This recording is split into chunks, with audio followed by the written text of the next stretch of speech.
Hi, everybody. Thank you for joining us. I'm Larry Little. Millions of Americans are currently out of work, struggling to make monthly rent.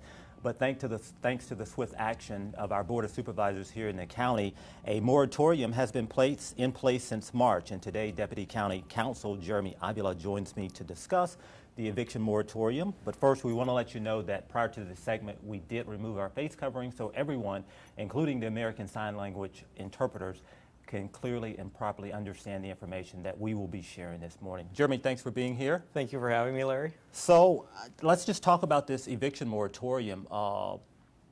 What's the purpose of it, and what protections does it provide? Certainly.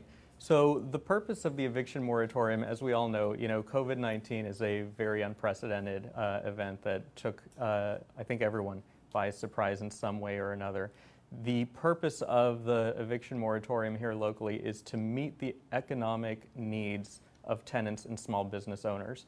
We know that people are going to be struggling. We know that they're continuing to struggle. And so the goal of the ordinance is to prevent homelessness, displacement, and loss of businesses that are vital to the fabric of our community.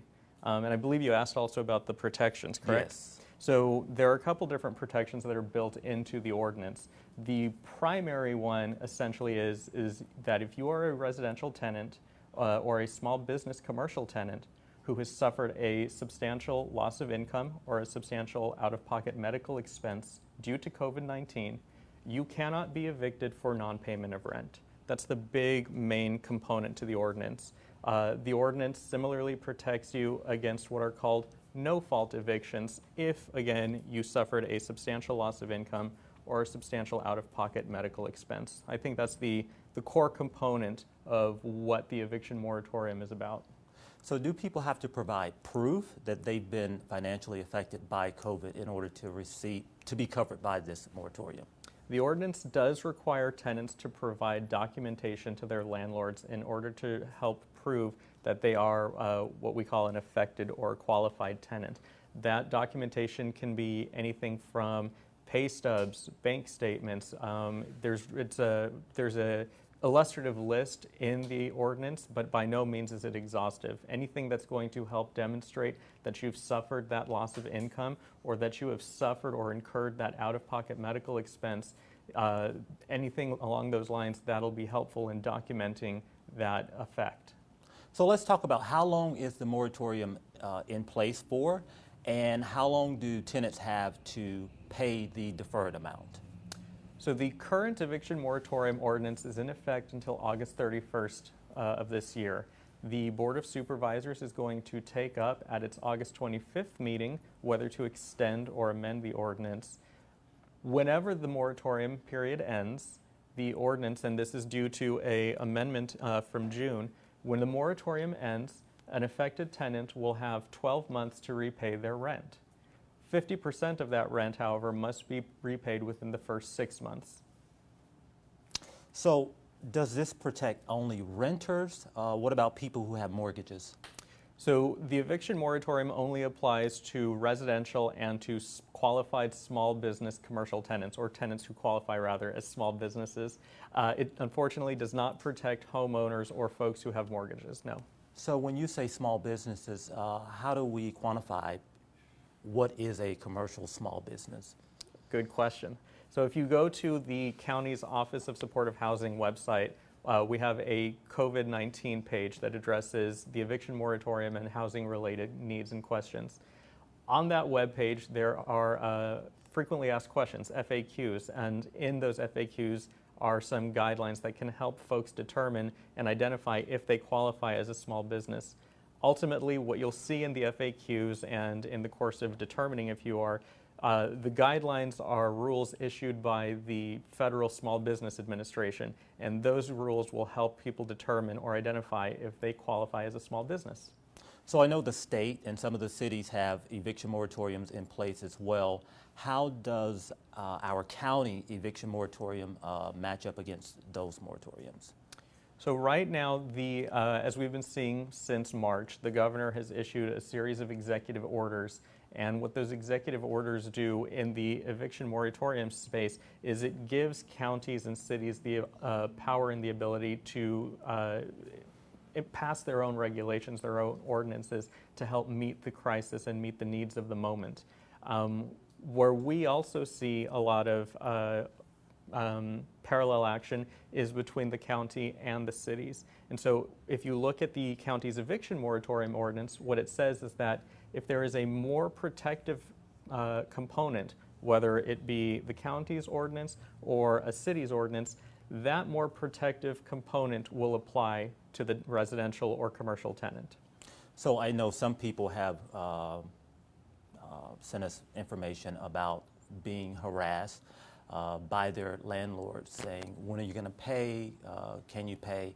Now, I will say, when this first happened, my landlords actually checked in with me, a friendly check to say, are you going to be able to pay this month? So what can people do if they feel they're being harassed by their landlords? Because a lot of landlords are not educated on the moratorium as well, and it's for them also to know the information. Certainly. So, the first point I think to say is certainly we would hope that no landlord is harassing their tenants and that no tenant is feeling harassed or taken advantage of. That, I think I would almost say it goes without saying, but it always helps to mention it. Referencing the Office of Supportive Housing's website, again, we have those frequently asked questions that are up there, and those are resources not just for tenants, but for landlords as well. There are forms, there are template documents that landlords and tenants can use to help guide them through this process. And so that's a resource that's available for everyone to help educate themselves about what this ordinance does and how it works. With respect to the specific question of what to do in the event of harassment, if a tenant does feel that they are being harassed, a tenant should not only look at the FAQs on the Office of Supportive Housing's website, but a tenant should also consider speaking to legal counsel, whether it's an attorney or a legal aid clinic, to help get some assistance or direction on what to do from there. The other thing that I would point out is that sections 3C8 and 3C9 of the ordinance do say that a landlord has to inform a tenant of their rights with respect to repayment and with respect to other protections under the ordinance.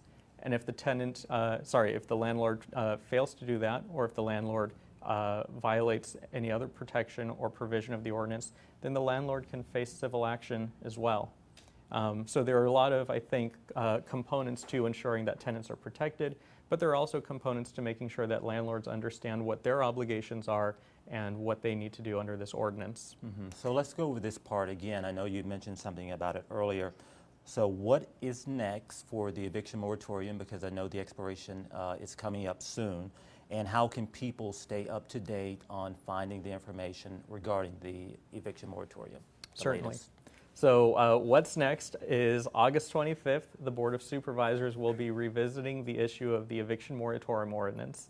Up for discussion will be whether to extend the ordinance and whether to amend it in any way that makes sense. And there was some discussion of this at the Board of Supervisors meeting yesterday, asking for ideas or direction on what can be done to supplement the ordinance. So the first thing that I would recommend is people watch this upcoming meeting on August 25th to see what the Board of Supervisors decides and what the discussion is around there. Other than that, again, there is the Office of Supportive Housing's webpage for the eviction moratorium that does get updated regularly. And so I would encourage people, if they don't have the time to tune in to the Board of Supervisors meeting, we all have things to do, I understand. So at the very least, check out that FAQs page, check out the Office of Supportive Housing's website, and see what some of this news is about the eviction moratorium, because I do suspect that there will be some new updates to provide to the public come August 25th. So I know some of our landlords here in the county, you also have a mortgage to pay, and Jeremy said that the eviction moratorium does not cover mortgages. But what you can do is contact your mortgage company and see if you can work out something with them. A lot of times those payments can be placed on the back end, or they will do an entire loan modification for you. So check with your mortgage company. So what does this moratorium, what is not covered? Because a lot of people feel like it's an umbrella to not be evicted at all, but that is not the case. You can be evicted. You can be evicted, yes, that's correct. So things that are not covered, as we mentioned already, mortgages and homeowners, those are not covered by the moratorium ordinance. What we call at-fault evictions are not covered. And essentially that would be, an example would be a tenant who is violating the lease in some way. So for example, a tenant who's busting holes into the walls or causing damage to the property, that would be an example of an at-fault eviction. And that would be permitted under the ordinance. The triggering conditions that the ordinance requires are, again, that substantial loss of income or that substantial out-of-pocket medical expense. And once you have one of those, then that starts to put you on the track of what the ordinance may or may not cover. Mm-hmm. All right, any closing thoughts or anything you would like to add? What I would just like to say is, referencing again where we started, this is a challenging and unprecedented time for not just our community here in the county, but nationwide.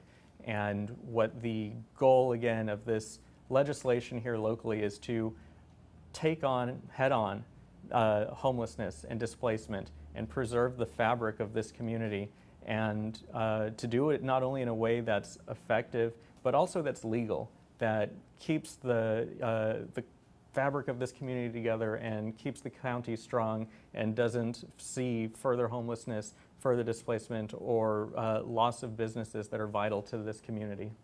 Jeremy, thank you so much for providing information and being here. We'll have you back if anything changes in the coming weeks, which I'm sure it will. Sounds good. Thank you very much. Thank you so much.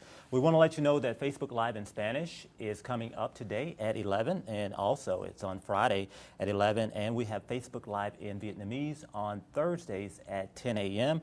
And it's supposed to be a very warm week this week, so we'll have information on how you can stay cool and possibly information on cooling centers on our social media pages, so be sure to check them out to stay up to date. Thanks for watching, everybody. Have a safe day, and we will see you back here for Facebook Live in English on Friday.